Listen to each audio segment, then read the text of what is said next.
Welcome, Star Wars fans, to another episode of the Lunch Table Podcast with your favorite co-pilots in the galaxy, Dylan and Akram. We are here to review episode 11 of Andor, now out on Disney+. Akram, I really enjoyed this episode. It was bittersweet, but we also have some cool little action moments in this episode too. So I wanted to get your thoughts on episode 11. Yeah, no, I loved it. Of course, every time I love it. It was pretty sad. I expected that. I'm surprised on how, I don't want to spoil it right now, but I'm still surprised on how Andor found the money in that certain hiding spot. But yeah, I thought that it was an ambitious take of this episode. A lot of resolution too, and I think a lot more people will be worried for Mon Mothma coming in episode 12. But yeah, let's hear your thoughts. Yeah, I think it was great. We got snippets of Luthen in this episode, and he has a great starfighter sequence towards the end of the episode. We saw Guerrera also. We saw Saw Gerrera also in this episode. And yeah, Mon Mothma is also facing some legal issues as well. But going back to Andor, so we actually, of course, in the last episode, he escaped the prison. And he was with that guy. I forgot his name, but he was one of the inmates. Right. So they escaped together. I actually thought he was gonna escape with Kino, because we didn't really see what happened with Kino. Like, did he swim or did he jump or something? So Right. I would have thought maybe they escaped together since he was so prominent. So they come across a Narkinian starship. Was that starship featured in Rise of Skywalker or Oh yeah, I recognized Last it Jedi? somewhere. Yeah, I recognized it somewhere. It looked very familiar. Yeah. It looked like the one on Jakku with Right.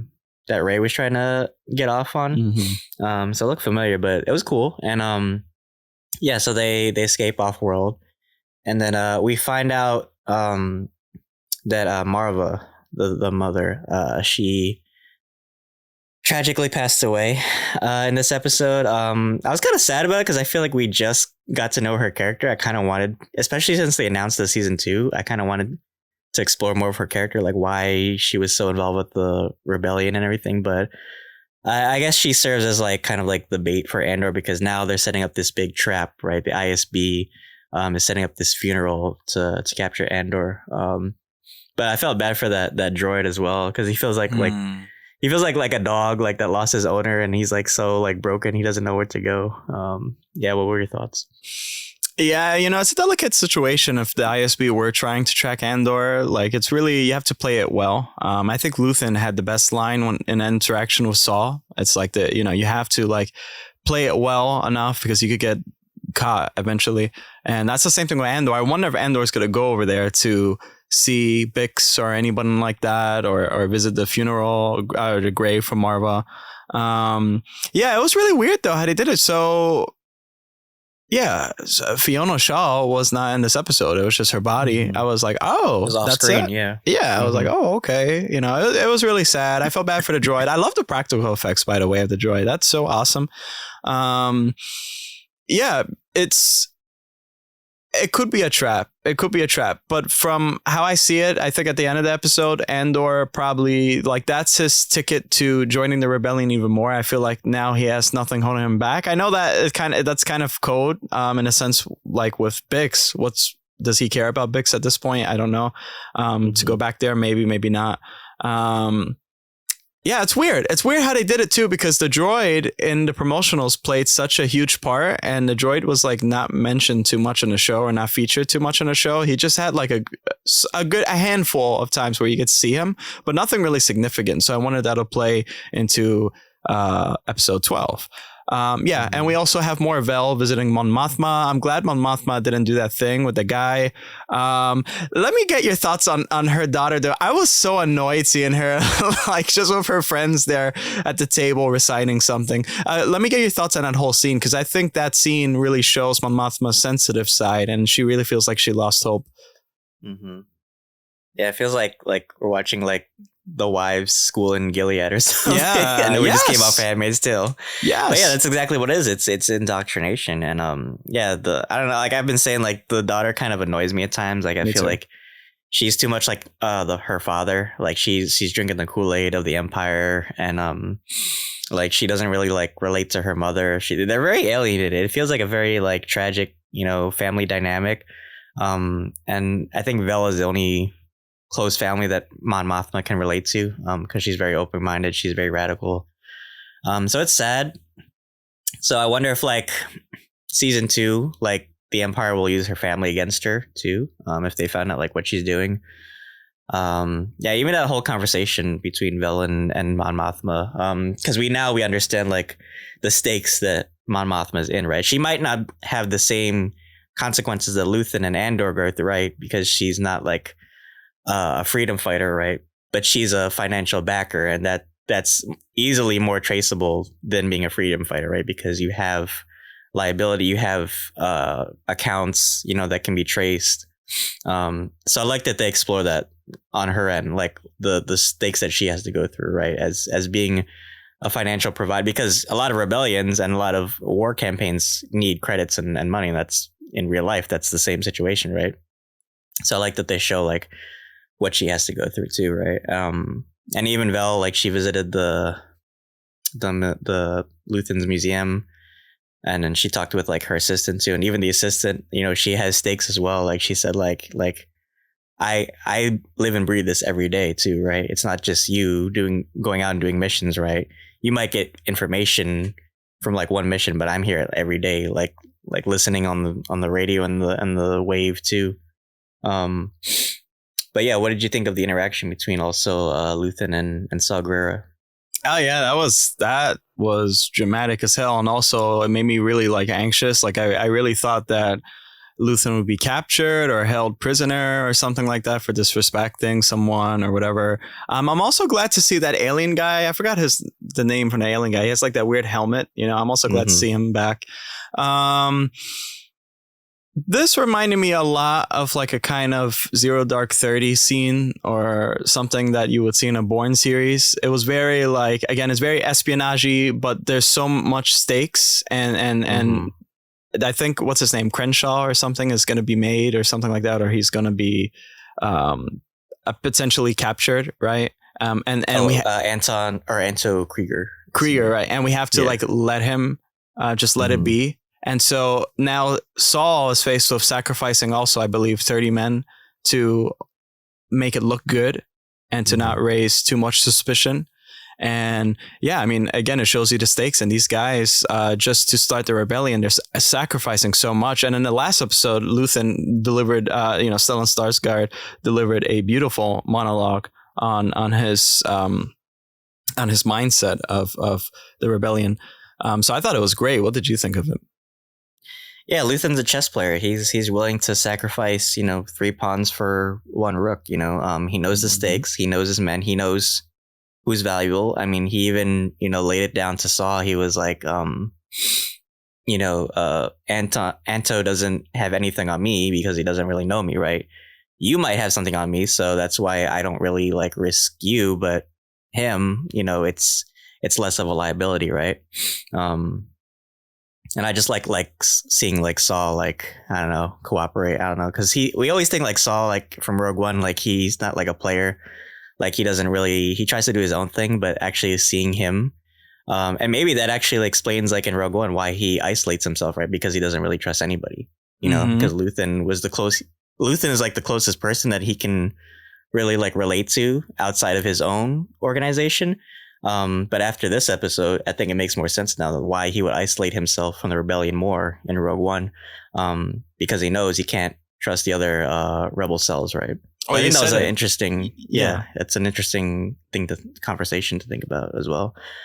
But then Luthen leaves Saw, and then we get a great starfighter sequence, and I want to get your thoughts because I think Luthen gave the Slave One a run for his money. His ship is like, the design of his whole ship is so cool. Like we see like the way it like operates and stuff.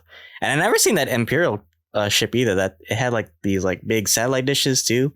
I want to get your thoughts on that whole space battle. Yeah, well, anything related with characters from Rogue One, I think now we can expect an amazing battle in the air. Yeah, it was awesome. And also it looks so realistic too. That's the one thing. Like I love the CGI in the show. Like the lighting and everything. I never seen that cruiser before. I also like that too. Like every movie or every show kind of adds something to the Empire. Like they have specific. It's like the military. It's exactly like our military right now, and it relates it more towards us. And also just the lingo that they have to say to each other to get by other people and stuff. But yeah, so this battle, that ship is so capable, and I think he's using some type of AI or something. That is so awesome too, and it's a quick AI. I wish my internet was that fast. Yeah, that little like that was so like I liked it. I don't know. It was kind of realistic. Kind of reminded me of like cops pulling you over. It's like it's okay. They're giving all these chances and stuff like that. And then what happens is because they're holding him in a tractor beam, and he does some like torpedo thing and knocks out the main dish, and he fights like 3 TIE fighters, I believe, and that was awesome as well. So for sure, he's definitely capable. I think that's like a highlight for me in Andor is that scene alone. Yeah. What about you? Yeah, it was awesome. It had that ship kind of like it had bits of like Slave One, like I said, like little bits of Millennium Falcon, even Mando's ship. I kind of like saw like traces of it because it had so much gadgets in it. Right. And that's what I love about Star Wars is kind of like the ship that they have kind of like accentuates like some of the features of its captain. Because Luthen is a very stealthy person, right? So he's very like infiltrator, right? So he hides all the weapons in his ship until like the last minute, like we saw like the guns were coming out, right? Or like even those cool like laser things that he had. So it's a very like sleek and it's very like stealthy ship. Like it kind of reminds me too of like Padme's ship, like the Naboo cruiser. But it's also it's not afraid to fight back too. So I love that little aspect of it, and I love the design of it as well. So yeah, and then Andor. Oh, so I think we should also mention Cyril in this episode. Oh yeah. He gets a phone call from the sergeant that he worked on Ferrix. So they actually got information leaked about the funeral. So what do you expect we'll see with Cyril in the next episode? Because they're kind of alluding that he's gonna find, or he's going to the funeral, I guess. Maybe like do like a citizen's arrest for Andor. What do you expect we'll see with him? Well, now that you mentioned that question, I'm actually thinking now maybe Andor will actually go back and Cyril will be the one to like face him, and there'll be like some beef going on or something like that. I'm still hoping that Cyril will be like this turncoat. I don't know. It's maybe it'll be too fast paced to do so. Like you kind of have to build up to that, or maybe he's just like. He just feels so disillusioned now with what he's trying to become at one point that he's like, oh, now I'm starting to realize that I should fight with these people. But for sure, I think a hefty dialogue and I think a very poignant dialogue will happen. And if not, maybe Cyril will die, because I think that's the options right now is that you're outmanned, you're outnumbered, you're going to die if you try to capture Andor. The whole town will try to protect Andor. That's what I feel. And also the guy who spoke to him, I guess he lost his job or something, because it looked like he was working like in some welding place. They all did. It was him, the inspector, and Cyril, because they were all held accountable. You know what's funny, actually, because that actor, he was in Chernobyl, and so that actor was a miner, and so the fact catch a break. He can. He's always like working in that field. Poor guy, but he's in the colonies in Gilead. Yeah. Oh gosh. So what are your predictions for Cyril though for next episode, the final episode for season 1? I could see him being a turncoat. But the thing is, he's so upset. Like we saw, like he's even more obsessed with Andor than the ISB. To the point where like even Deidre was like uncomfortable around him. I think to make him a sympathetic character, I think he has to see that the Empire isn't all that it's meant to be, or that it promotes. Right. I think he has to see that they're actually oppressing people and not like the law and order that they claim to be. Yeah, I don't think he's willing to hear Cassian out. Honestly, I think he's so full of rage, and I think he just doesn't want to hear it, and he probably blames Cassian for his living situation right now. But he knows the Empire isn't going to do much either, or at least they're not going to exact the justice that he wants, right? So I think he's going to try and do like a citizen's arrest, and probably I would even imagine as far as like assassination. Well, But here's the weird thing, though. Here's my thoughts on that: is that the fact that Cyril is now living with his mother and Andor's adopted mother just died. I feel like maybe you could sympathize with Andor somehow, right? Like I feel like that's the point where like now he's gonna realize that you and I, at the end of the day, politics aside, we're just two people.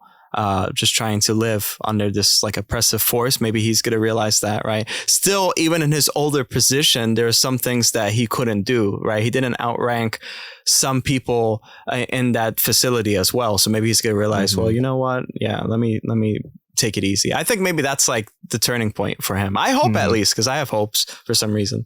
That's a great point. Him. Yeah. I think when you have a common denominator, you start understanding your opposition, and I think that's a great point what you said about like the mothers. I didn't even think about that because they are, they have very close. Well, at least Andor has a close relationship with his mother.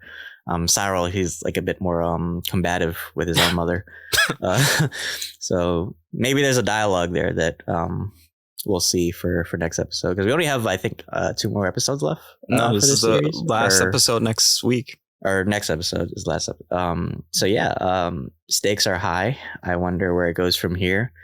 So of course, the last scene we see Cassian. He finds out from the underground guy that his mother died, and I think that's where we see the rebel in Andor is born, right? Because up to this point he's very selfish. Like he was on that planet just to retire. I mean, he did care about Marva, but that, like you said, that was his anchor. But now that you have that gone, what is there left, right? Except the rebellion. So I think that's a good point. Yeah, and I like that scene too because the sun kind of resembles the intro animation that they have with Andor, and I think that does tell you something, that now Andor is going to begin this new life. So it will segue to episode 12. I think that episode 12 will cut a little or tie a little loose ends, and at the same time too introduce season 2, and you guys best believe that we're going to review season 2. So what are your grading for this? What would you I'd give it an 8 out of 10. I love that all the scenes with Luthen. I think it just added so much to the espionage quality of the show. And Andor brings like that humanity back, right? And even all the other characters too. They kind of add something to the lore of Star Wars in a way. I thought the Marva thing, I kind of wanted to see like her a little bit more. I think it was weird that they did it off screen. Right. That's why I give it an 8 and not a 9. And I just kind of wanted more of her character too, because she seemed like really interesting. Right. Yeah, 8 out of 10 for me. But so far I'm loving the show, man. Like you said, like every episode I feel like hits hard. I think this is one of the best Star Wars projects outside the Skywalker saga.